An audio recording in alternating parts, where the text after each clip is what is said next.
I'm just going to talk to you guys about the diseases in honeybees because it's important. Because we don't live in a perfect world. That's my birds up in the chimney. Not a perfect world. They like to nest in my chimney, and every autumn I have to clean it out. And, yeah, it's not fun. But bees have this disease, and like when we were up there, every frame I showed you had like a solid brood pattern. So when it's kept, you can see all the brood is kept. Like everything's the same pattern. But yeah, like a wall of brood. But when you see this, what do you notice? Yeah, it's very sporadic. It's very patchy, right? Every now and then it'll have. Whenever you see this in a hive, I'll be very worried to see what's going on because normally bees don't do that. What happens is that brood don't end up making to pupa stage. They die beforehand, or even if they made it, they die within the kept cell. So what the bees do is they clean it out. So here in this photo, this is normal, but whenever you see a red arrow, you see they're like curled up inside. I don't know if you can see it, but they're in a funny shape. Some kind of disease is causing this. And what it is this mite, Varroa mite. It ends up killing the larvae, and larvae is trying to avoid it, and it sort of curves into wrong position and it dies, and it just becomes petrified within it. So this is the Varroa mite. So what ends up happening is even if it gets to like a proper bee stage, it can still die within it because of the Varroa mite. It carries different viruses, the Varroa mites. If you have a high mite load in your hive, you'll start to see this. What it is it's the bee's got deformed wings. It's not able to fly. So basically it's a useless bee inside. So what the bees do is they throw them out. But the more you have those bees, the less you're going to have the normal bees, the working bees. So what ends up happening is the whole hive collapses. Here, this is what you call K-wing. So the wings look like a K. But that's another virus too. So that's carried by the Varroa mite. That's all developed in a funny way. As you can see, the back of it doesn't have any hair. So this is all caused by the Varroa mite. So if you have a lot of Varroa mites in the hive, you see a lot of those. And at that stage, you are quite late in the game. You gotta really be on your foot and do something about it. And we're gonna talk about that a little bit later on. Now, this is the most dreadful disease in the beekeeping world. If you get this, by law in New Zealand, you have to burn it. Yeah, it's called American foul brood. And why they call it foul brood? American foul brood. So the brood within the cell, yeah, AFB, you call it AFB. What it does is that the brood inside, it dies, and you sort of have like this fishy smell inside, a really foul smell. I actually never had it, but I smell the frame that had it, because if you go to this course called American foul brood, because in New Zealand you got to register your hives, and when you register it, you have to check it. If you don't have a agreement with the New Zealand government, you have to get someone who has the agreement called DECA to have a check on your hive. This is by law, but a lot of people don't do it, obviously. I didn't do it for 1 year, and then later I realized I had to do it. And I set the course, and I actually got a DECA agreement with the government that if I ever do find a hive with AFB, I'll burn it. But there's obviously levies involved in it, so you have to pay the government every year about, depending on your hive, number of your hives, about $50. Yeah, that's a bit of a cost. But what this disease is that you start to smell a bit of a foul smell, but even if you don't smell it, you start to see this funny brood pattern, and then you see that some of the brood cappings are sunken and it's dark, and some of them have this chewed mark on it. And what you do is you get a matchstick and you swirl around the sunken or these ones with chewing on it. You swirl in it a bit, and then you pull it out, and then you get this string of some gooey matter that stretches about this much. Then you can be certain this is American foul brood. And that It's nothing to do with Varroa mite. This is nothing to do with Varroa mite. This is bacteria, I think, because in America what they do is they treat it with terramycin, which is, what's the word? Antibiotics, yeah, antibiotics. They treat it with antibiotics. New Zealand, we banned it. I'm thankful that we banned it because if we didn't ban it, what ends up happening is you get antibiotics in the honey. Yeah, so it's a good idea to ban it. Instead, New Zealand opted for the hard and fast. Sorry for the, but we opted for the burning. So. Yeah, elimination strategy. So sorry, I don't know why, but it must be a New Zealand thing that we do. Yeah, it must be a New Zealand thing. It's got positives and negatives. So if you go to this course or if you get this book, it actually tells you a lot about bee diseases. So if you're serious about keeping bees, the two diseases that you need to be most concerned about is the Varroa mites, which is a parasite, and then the American foul brood, which you will encounter if you are in an area with a lot of beekeepers. Because the statistics say about 2% of the commercial beekeepers, about 2% of their hives encounter American foul brood and they burn it. So that's quite a high rate. So if you're near an area with a lot of commercial beekeepers, you're likely to meet it.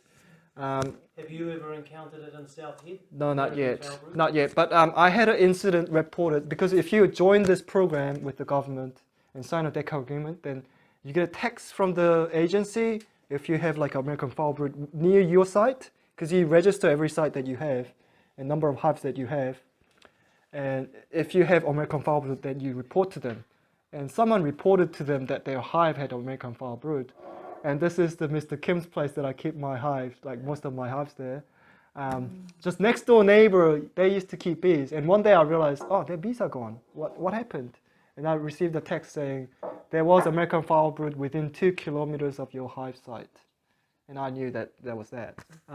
But why is it dangerous? Because whenever a hive dies of American foul brood, and if the beekeeper is slow in detecting it, the bees inside, the colony becomes so weak, the other bees from other hives come and rob out from it. And it ends up taking all the disease with it to their original hives. And all the other hives around it become infected. So New Zealand has opted for no treatment whatsoever, no try whatsoever, just destroy it. Yeah, and I know organic beekeeper in America, his name is Michael Bush, and he has this theory that it must be related to feeding too much sugar. That's what he reckons, because he's done some study on this, and he reckons the beekeepers in the north get a lot more American foul brood than the beekeepers in the south, which has a lot longer nectar producing period. So he has this theory this must be related to the health of the bees. So that's an interesting theory to keep in mind. But diseases, if you're serious, look into it. How do you destroy a hive? How do you destroy a hive? We're getting to that. AFB, if you find it, dig a hole. You actually have to kill all the bees with the petrol fume. So put a rag or something on top of a beehive, pour some petrol or diesel, close it up, let it all die. You actually have to close the hive first, and you actually have to kill all the bees inside. Otherwise, you won't be able to burn it because you will have all the bees flying out everywhere. So, and then just wait till like dusk, like right now. Make sure you dig a hole first, which can fit all your hive gear. Not quite. You don't actually have to fit everything in the hole, but just enough to cover all the ashes. So then at that point you pour some diesel and like at this time, and then you burn it. And then you make sure you cover all your ashes with the dirt. It's basically like a honey. Yeah, but the thing is, you're not allowed to extract this honey.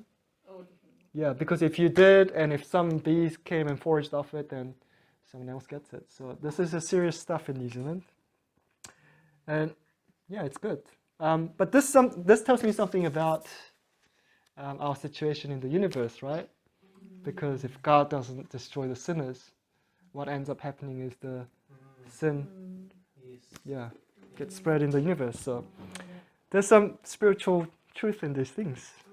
Now, Varroa mites, if you are serious about doing all the treatments at the right time, like if you're a commercial, for example, I want to go semi-commercial, so in spring, what I would usually do is until I get to like harvest season, I'll do like a Varroa mite count of my beehives. So basically, I collect a sample of bees of a hive every single time I go there, and then do a shake with the icing sugar, and then I'll let the bees go. I'll be shaking it into like a ball or something, and then I'll let the bees go. They go alive. Thank God, I don't have to kill them to do this. And then I'll put some water into that bowl, and the icing sugar all dissolves away. And you see these specks. And if you look closely, they are Varroa mites. So if you get to a certain threshold, I make a note of it every time I do this. And if I get to a certain threshold, I know I have to treat them. Otherwise, when it comes to the harvest, your hive, instead of thriving and collecting a lot of honey, it's full of Varroa mites, and it's gonna die. So commercials have to do this. Another way is have like a sticky board underneath the hive, and then the Varroa mites naturally fall onto it. You count that to figure out how much Varroa mite you have. So this is if you get really serious into this, then you can be all scientific about it. Yeah. Yeah, I started doing it. I did a methylated spirits wash though, that kills. Yeah, that kills the bees. Yeah, but that's quick and easy way to do it. Make sure you don't get the queen inside that. So. Oh, definitely not. Because the idea is you have to collect the bees from the brood nest where the brood is. So if you get the bees from the where the fruit frame only has honey, then it's unlikely that those bees have Varroa mites on them because the Varroa mites live inside the brood. So you have to collect it from the brood nest, and if you are not very good at spotting your queens, then you might actually catch the queen. So you got to be really careful with that. Now with the control, there's some organic methods, and I've tried a lot of organic methods, I tell you, because I like organic. This is what's called Apigard, and this is what's called Thymol. These are organic products. Basically, active ingredients is thymol, which is like a herb. It's a really strong herb. I've actually got it in my actually down there in my trailer. I don't like that stuff. All the insects hate it. Even the ants, you just put it around like your shed, like where you're extracting honey. They won't come near this stuff because it's so potent. It's not enough to kill the bees, but it's sometimes makes the queen sterile, and she won't lay any eggs for a while. It's that strong, but it kills the Varroa mites. It's about 91% or 93% efficacy, but it's very temperature related. So if you have too high temperature, too low temperature, it doesn't work. So the organic stuff is very tricky. You got to get it right. The other one is formic acid. This is one I like. This is one I use most of the time. This is called Mighty Way Quick. It's very easy to use. You just buy from the store, and it's just a packet that I keep in the freezer. And it's just coming to time that I have to treat my hives because I haven't treated those in spring because I made those splits in spring. But what this is, you can still use it and you can still harvest the honey and eat it because this is not going to be in your honey. Because it's a vapor, it vaporizes, this acid vaporizes, it kills all the mites. The downside is it can kill bees because it's very strong. So just be careful. If it's too hot, don't use it. This is a German product which uses formic acid as it is. I've actually got this, quite a few of this. What you do is you put it into this bottle. It's got a wick, and it drops certain amount of formic acid every. It's got a release rate basically, depending on the wick size, and it vaporizes within the hive, and it kills the Varroa mites. That's very handy, but formic acid is very dangerous. So if you spit it on your skin, it'll burn through. If you get it on your face, you get a scar. If you breathe it in, if you do it constantly, it'll destroy your lungs. So organic stuff, very dangerous. Just remember that. Esther deals with a lot of hazardous chemicals. I don't like it. Yeah, but yeah, this is oxalic acid. So there's two ways of using oxalic acid. I don't know if you guys are interested in all this stuff, but use this stuff a lot. In the winter, when it's broodless, you can actually mix the oxalic acid into water, sugar syrup, and then you can actually spray on the bees, and that gets clears the bees of the varroa mites. The downside is you can actually make the queen sterile. Sorry. Organic, yeah, it's very difficult world out there. The other way is vaporizing oxalic acid. So you get oxalic acid crystal. This is less dangerous. You just put the oxalic acid powder on this vaporizer, connect it to a battery, put it inside the hive, and close up the entrance with some like a rag or something, old rag, and then connect it to a battery and walk away and wait for 2 minutes and then come back and it's done its job. Just don't breathe in the fume because it'll destroy your lungs. Sorry, I think we have like a pattern with the organic stuff. But I know Esther likes to use oxalic acid strips, yeah, which is more of a newer thing that beekeepers are trying. I haven't actually used it. I think it's more safe. They say that the bees actually like it. The queen actually likes it. Okay. It's like one of the only methods that the queen likes. Like apparently they actually produce more. Right. If when the oxalic acid is present. Right. Okay, so that might be very promising, but there's one downside is that oxalic acid won't actually penetrate into the brood cell. So once it's kept, it's not going to go in there, but it's going to get rid of all the mites on the bees. Yeah. So if you keep on using it, then you can knock down your varroa numbers. But the trick is you got to be really consistent. So like, that's the trick. If you guys ever lost a swarm or a hive to varroa mites, you'll be really paranoid. It's literally, I lost a couple of hives when we didn't live on our property, and so I wasn't checking it as frequently, and it was so guttering. I literally opened it up and it was just dead, and there was like cockroaches. And with a lot of snails and slugs. And the thing is with Varroa is every hive actually will have it. Like you never can escape Varroa. It's always you're always going to have it. So you have to be treating it always. Yes. It's not like a question of yes or no. So every hive in New Zealand will guarantee. Basically. Yeah. Will get Varroa infestation. About 20 years ago, we used to be in a good state where we didn't have any varroa mites. But it came in, and virtually now every hive has it. And you cannot get to zero. Basically. It's impossible because every other hives have it. And once you, like Esther said, if you're not able to go to a place, I ran like 4 different sites, and I wasn't able to go to them. Like, you know, you have to phone up and you have to coordinate these things, and sometimes you cannot do it more often. So what ends up happening is some of the hives get neglected, and if some dies out of varroa, and other hives come and rob off it, and they will get varroa mites, and every other hive on your property, on your site, ends up dying of varroa mites. So, and like Esther said, it's very devastating to find after, you know, you've looked after it and you've made sure they have enough stores to go through winter, and you go there in the middle of the winter and they're all dwindling down to like this small cluster, and you know it's gonna die, and there's nothing you can do about it. Yeah, it's a terrible feeling. Yeah.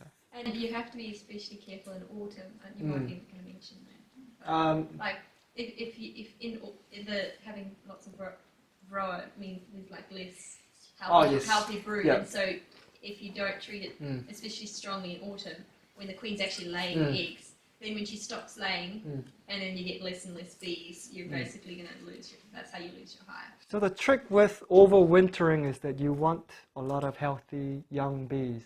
Because in summer, what happens is that bees only live for like 6 weeks at the most. Because they are working so hard, like foraging and fanning all night, and they're taking turns doing this. So every teaspoon of honey, that's life of 12 bees. Yeah. And they're doing that, and they're not going to live long. So if you have old bees in autumn, then likely your hive will not survive through winter. So you want really healthy bees to come out from the brood at that time. And varroa mites, if you have really high mite load, then you're not going to have very many young bees, and which means you won't come out of winter most times. And even if you do, your cluster is so small to sustain itself out of it. So sometimes what I do is I move them to really small nuke box. You saw I have a lot of small nuke boxes beside my building over there. The reason is I like to move them into smaller ones if they are really small. that increases the survival rate. But if you're doing commercially, you can't really do that. So commercial beekeepers just say, that's it, that one's gone. So they just make new splits. Or sometimes what we do is we remove the queen and then we combine multiple hives. Yeah. And then introduce the queen into a cage. Yeah, you could do that. So Varroa mites, very dangerous. I have a question. Yes. So how often do you have to check and change those strips? Because if you put the strips in. So oxalic acid, I haven't used it, so I don't know. But the other oxalic acid treatments, you go with the brood cycle. So if you do it I think it was every week or every 14 days at least, you can get them. So, but you got to be consistent on that date. Same with the drone comb. There's a thing called drone combs, which has a lot of large size cells just for drones. So bees get this. So if you put that in, they make cells, and queen lays only drone eggs on it because she thinks this is drone comb. I mean, this is space for the drones. And what I used to do was every 3 weeks, because drones need 24 days to mature and come out of the cell, right?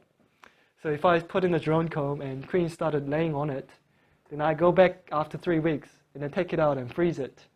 And all the Varroa mites likes the drone comb because the drones stay in there for longer, right? So that way I can trap Varroa mites and kill them. But all these methods require consistency, and if you miss it, then that's it. So the other way, the old man that I used to buy bees from, he swears by this. This is food grade mineral oil. So he fogs this oil, mineral grade oil, into the hive. This is like a propane fogger. What this does is that Varroa mites have a smaller breathing, what do you call it, channels or something? Chamber, yeah. What the oil does is the particles of this fogging oil fog causes that to block, and they suffocate and die.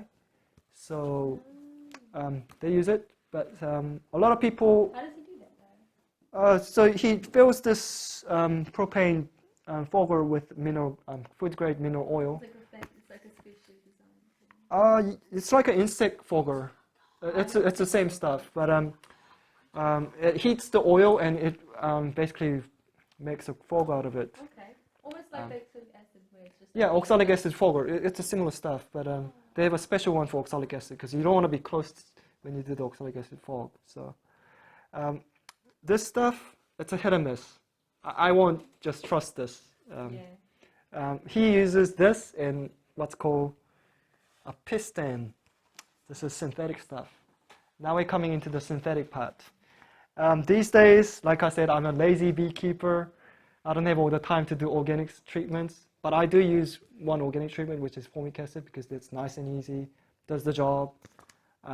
It doesn't have any resistance. But synthetic stuff, the mites will build resistance to it. So what people do is, 2 on the left is the same product, just different brands. 2 on the right is the same product, just different brands, different compound. So they alternate between these 2. So they'll use this in autumn, they use the amitres in spring. So they'll alternate between these 2, so the mites will not develop resistance. So if you're just starting out, I'll recommend this actually, because if you stick to this regime, then you know your bees will survive. But you take honey off it. that's where I'm getting at, yeah. Sorry. So if you're using this, no, it's good. It's good. You remind me. So just make sure you don't put this stuff in before the nectar flow starts. So this is where it becomes tricky. So this stuff, when I use it in spring, I start it really early because here I know the flow starts in October. So October doesn't give me much time. So I actually put that stuff in middle of winter, actually. So middle of the winter, I put it in, and I let it sit there for 8 to 10 weeks. So 8 to 10 weeks, my beehive is protected from Varroa mites. Protected, if you trust it. Yeah. But they're still breeding in it, but just slower. Yeah. So what ends up happening is that I have to treat it again, like about this time. And I treat it with formic acid, because then I can still eat honey after that. In autumn, I use this stuff, Apistan or Varroa strips, because it works really quickly and it's aggressive on the mites, but it's easy on the bees. So I use that. Downside is, if you put that in while your honey is on, you can't eat the honey. So don't let any of this stuff get into your honey, because this is basically pesticide. You'll be eating fly spray, if you like. Yeah. So, like I said, why Varroa mites? Why managing AFB? Why is it important? Because it doesn't only affect you, but everyone else. If your hive gets robbed out, that's what it's going to look like. All the combs, you'll see pieces of comb everywhere. It's because bees from other hives have gone inside and ripped apart everything. It's a reflection of humanity, basically. You know, humankind. If you see some opportunity, like sinful nature, you want to take advantage of someone weak. Bees do the same thing. Tribal warfare. Yeah. So I'm so looking forward to going to heaven because we won't have to deal with this. Now we come to overwintering. Overwintering in New Zealand is not hard, but it's tricky because of the Varroa mites and all these things. If you get it wrong, your bees will not survive. But remember, you have to reduce the entrance, and also you have to reduce the hive down to single levels in most cases. I actually have 2 hives back there, which is 3-story, and I overwinter them as 3 stories. And there's a reason I do that, because I want those as my breeding hives, and I want them to create a lot of brood, and I take those brood out and make my spritz. But only way I can get them through winter with 3 stories that I have heaters in them. So I trick them into thinking this is mild weather, we should continue to proliferate and reproduce, and I occasionally feed them sugar syrup to fool them. So this is the beekeeper's trick. So that's the jar, and this man actually has some spaces underneath the jar with the small holes on the lid. What actually happens is that, you know, if you have like a jar with 1 hole in it, and if you just tip it really quickly, it won't drop out anything, right? Because of the suction of air at the top. It's the same thing. It won't drip out, but bees can actually suck through the holes on the bottom. So that's how you feed it. And if you feed it this way, then no other bees can actually smell it. But I've actually tried it. Like different feeders, you can put feeders on top of it, but the smell of the sugar syrup is so strong, other bees come and try to rob your hive, and yeah, it's a problem. And plus South Ed has a lot of ants. So if you have like an open feeder on top of your hive will be covered with ants. So just gotta be careful here. Now, medical uses. I know Lou has tried some. Mum, would you mind going and catching some bees for us? Sorry, I should have done it when we were out there. Just 3 would do, thank you. Yeah. I can do. Catch 5, please. Yep. So there has been a lot of research done on bee venom. I actually read today they're actually using bee venom to block transmission of AIDS. They're using the compounds in bee venom. They're actually using bee venom to treat Parkinson's disease today. So there are many medicinal properties that we don't even know about in bee venom. But I was just talking to Lou about it, is that we can use bee stings to treat different inflammations in your body. I personally use it on my neck quite often because I get stiff neck from using the computer too long. If I have like a forward head posture like that for too long, then I start to develop a lot of pain here, and it hurts so much that I don't know what to do with it. It's like, yeah, but I will have like 3 shots of bee stings like every few of these cartilages, and it numbs the pain, and then the inflammation calms down, and I can have my own, normal life back again. So it's very powerful stuff. Actually, my dad, when we were running the tomato farm, we used to have a hot house. It was about 16,000 square feet, so it's quite a big house. We used to produce like more than 200 crates of tomatoes in the summer. So that's a lot of work. And one day what he decided was he would go up the roof and clean the rooftop with a broom and some water hose. And he was doing it. And one side of the house was about, I think it was about 3 meters or something. And the other side, it was a bit lower because you want the water to travel down the gutter. I think it was like 2.7 meters or something.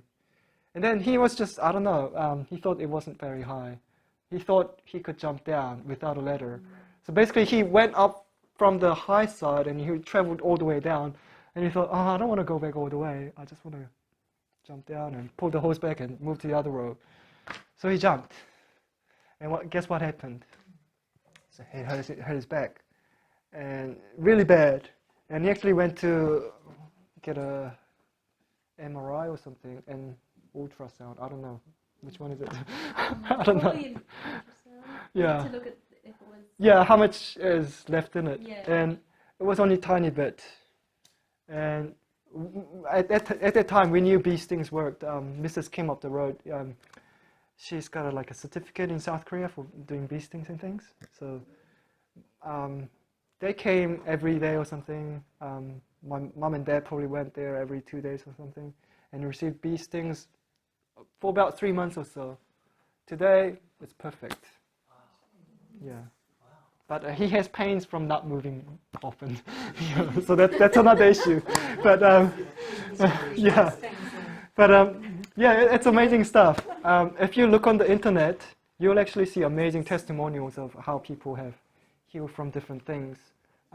The reason why I got into bee stings is not because of honey, but because I had severe pains in my wrist tendons from using the mouse too much.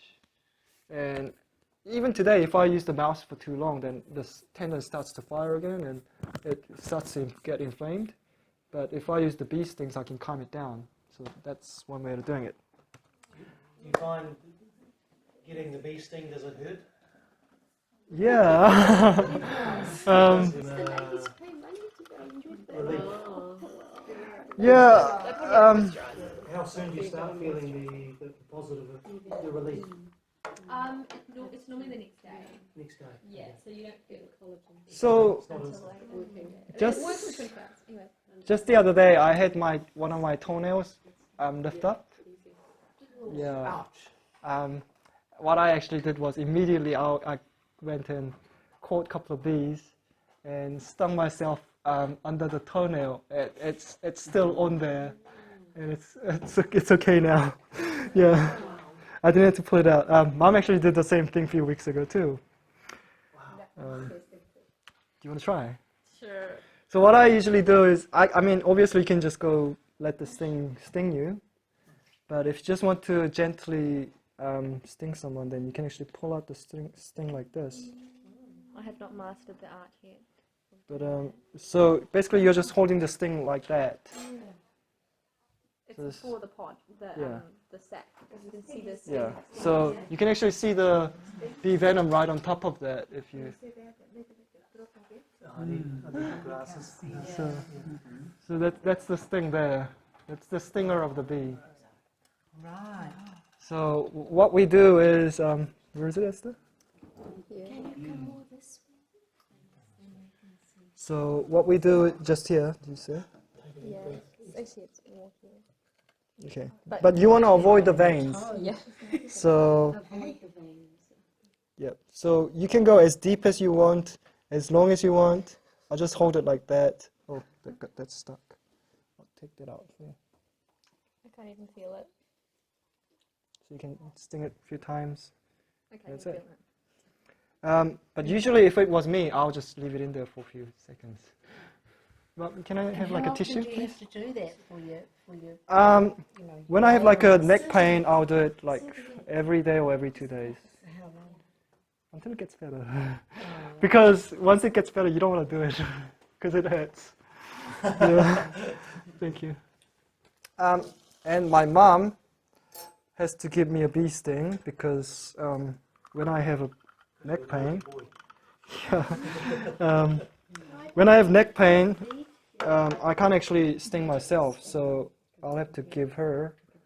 So you have a very good relationship with your mum. Yeah, and I'll say, please pull it out, and she'll leave it in there. Do you have her glasses? So actually, this is a spiritual lesson because they are giving up their lives. Yeah, they're giving up their lives to heal us. Yeah, it's amazing healing in there.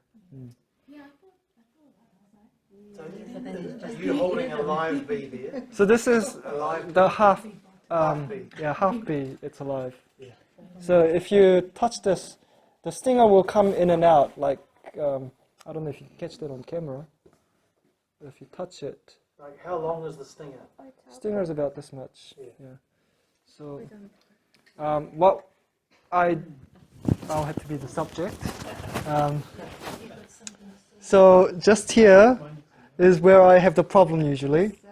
Cervical bone. Yeah, and I'll just have to let mom sting it. I don't have any pain today, so it's gonna hurt a lot. Yeah. Yep. When I have pain, I won't feel it much.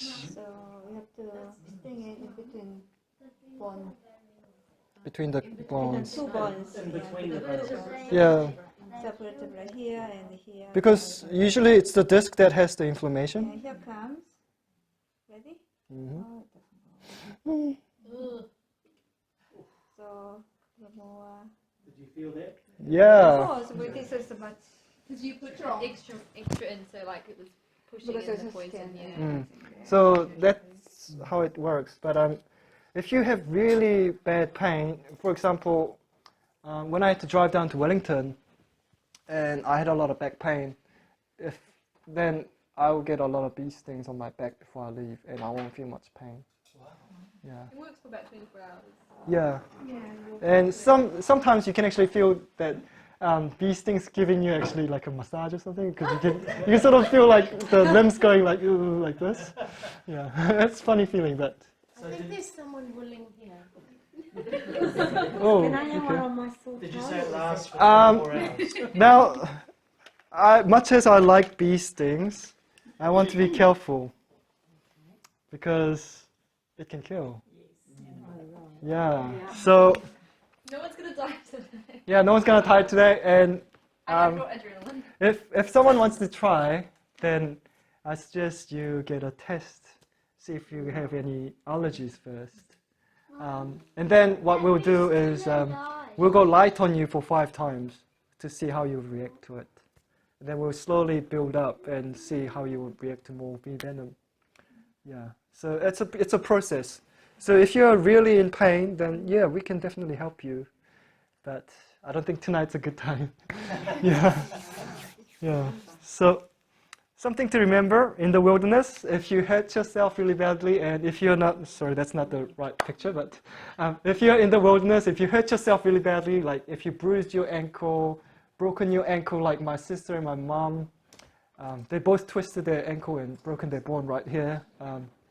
Used to get like yeah. 40 40 bee stings on 1 foot. Yeah, every day. And my mom went to the physiotherapist and she said, I don't believe this. You've healed up so fast. Of course, my mom did hot and cold therapy as well, but by the end of, I think it was like the 3rd month, she was jumping, and physiotherapists never would have thought she would be doing that. So, and then my mom went back to work and she worked as normal. So, yeah. Yeah. Now we're at the sweet ending. So we're just gonna try to have a demonstration of what you can do if you have hive at home. If you have an extractor, like Esther and myself, then you can extract the honey with using the extractor. But if you don't have an extractor, then it becomes tricky, because then how would you extract the honey, right? But you want to eat it. So this is where it gets interesting. So basically what you want is a couple of strainers. Maybe I'll just use these. If you have fine strainers, then it works better, but you can actually buy like a double mesh strainers, like, sorry, I have one here. Like a flower soap. Yeah, but this is from the beekeeping supplies. You can actually get this for $30-something. It's very good. It's got a double sieve, one for big one, and one small fine. So the honey out of it, if you have like 2 hives, I recommend using this because you're gonna get good honey from it. But even if you don't have it, colander in a bowl and something to collect the honey, it'll work. So this is a honey knife, but you don't have to get it because this is not easy to use. As you can see, it's very long. Do you use a honey knife? No. Right. I don't like using it either. Very sharp knife. Yeah, just a very sharp knife. Skim it. Because honey knife, it works if the comb is above the frame. It works well. If it's like this, you can just go like that, and you can get a really clean cut like this. It's really clean, right? But it's quite expensive, this one. I think this one I paid almost $50, but I never use it. This, I paid $16. It's an uncapping fork. It's very useful. Once you get used to it, you can really make a clean shavings like that. I can go do the whole frame in 5 minutes with this. It's quite quick. So you're just taking the wax off the top? Yeah, wax off the top, yeah, the cappings. Okay, so Mum and I are looking at each other with wide eyes because we don't have a knife or that, but we go through like 30 frames. We view it with a fork. Like it takes us ages. It's like there all night, just like uncapping frames. The other one is a roller, but it's a bit more messy when it's uncapped. So if you have an extractor, then I'll probably, I have an extractor, and what I do is I just uncap the whole honey like this, and then just spin it in the extractor, and the honey comes out from this. Yes. Yeah. But we don't have an extractor. I mean, not right now in the kitchen. So what I'll do is, I'll show you what you can do at home. You can just take a spoon or something, and maybe spoon would be a better thing. I'll just put this here. You can just scrape all this in here, like that. Scrape all the honey. Amazing. I wish I used a bigger bowl, but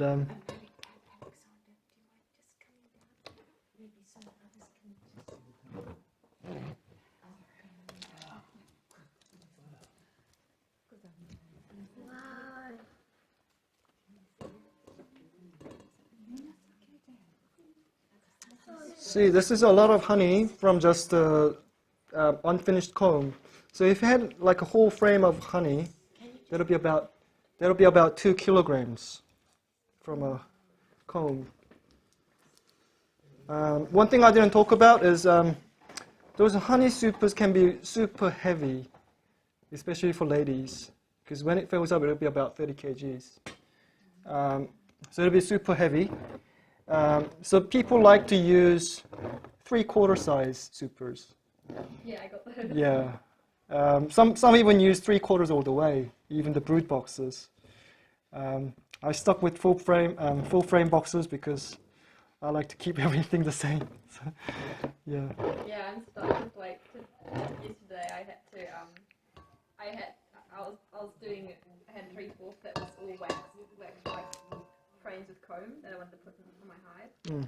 But then it's a full frame hive, so it's like putting 3/4 Sorry. full frame. Yeah. So I have a question because there's some uncapped and some capped. Mm-hmm. Are they okay to be mixed together? Now that's the difficult part because late in the season, almost at the late summer, then even the uncapped ones will be quite dry. But in the middle of summer or beginning of summer, all the uncapped ones are not ripe. So if you harvest them, then your honey will ferment. Yeah. So you got to be careful with that. The uncapped Yeah. honey. But usually, if you go with the all capped ones, then you're safe. Yeah. Yeah, because we don't normally mix them. So if you have extracted, it's So all handy. that waxy capped stuff, can you eat that? The wax, you can't eat them. It's undigestible. But you can. It's like a chewing gum. So basically, at this point, you can try to tip it in and try to sieve it, or you can crush it like this. Okay. Maybe I'll get a. We mouse it down and keep. I'll get a smaller straw. And you don't want to land up leaving it too late to collect your honey, isn't that right, Julie? Yeah. Because then it crystallizes and then you can't swing Oh it, no, you that's can't get the honey disastrous. out. What do you mean by too late? When it's getting late. Cold. Cold. Yeah, when it Starting to get becomes cold. cold. No, during the season, like autumn, late autumn, it starts to become really hard. Yeah. Cold. It crystallizes it. So you can And then you can't get it out. crush it like this. It's very difficult. You can't. You just have to either eat it just like that, or give it to the bees or something. I would probably keep it in the fridge or the freezer and then just give it to them during winter when they're hungry. You can use it as dessert. So you have to get it. You have to reap it sooner. And do you sell yours? Not at the moment. We used to. Have a lot of honey. Yeah. So So you are kept with the fork. Yes, those hives. ah, When I did that, that was hard work.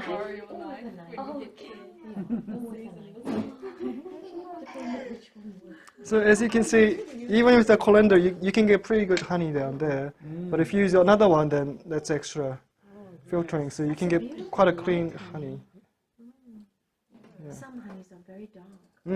So early in the season around here, you get a dark honey, and the taste is really dark. I mean, really strong too. I don't know what honey it is, but some reckons it's avocado honey.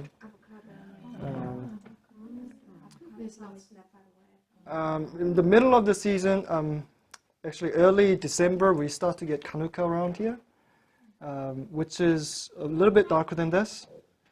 And then we get clovers. So I don't know what this is, but it's quite light, so it's likely clover. It's beautiful. Liquid gold.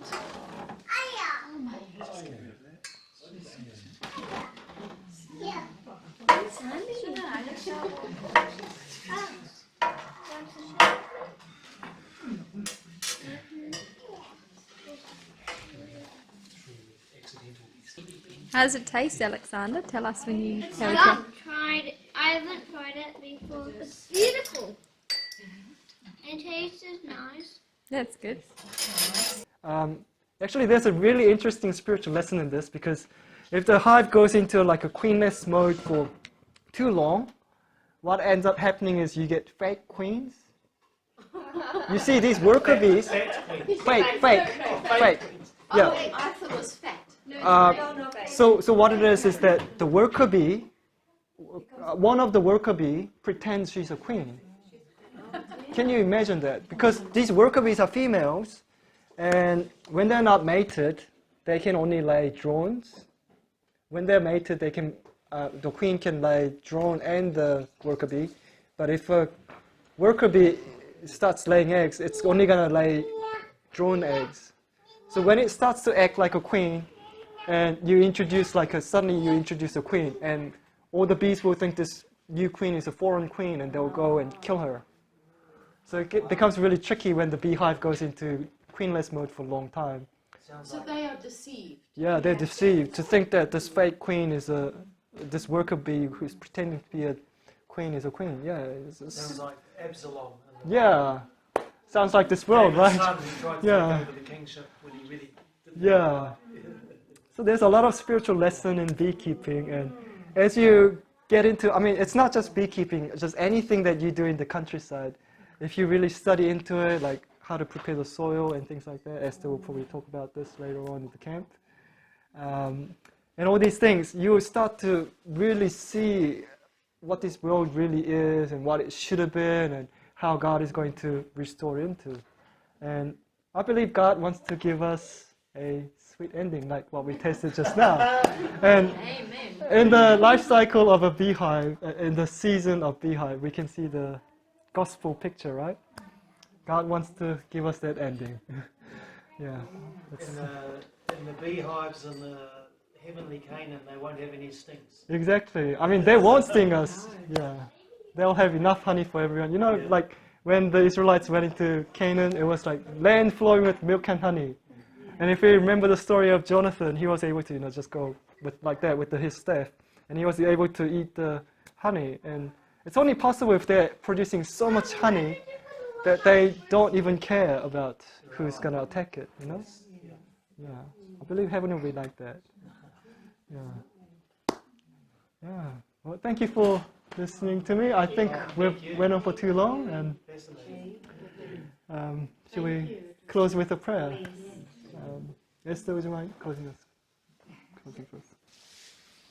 Dear Father, thank you for bringing us together and teaching us about bees today, and that we can learn more about you as well. And I pray as we go away that we will be going away with a sense of awe of your creation, and that you also bless us and help us to see you in everything we do. In Jesus' name. Amen.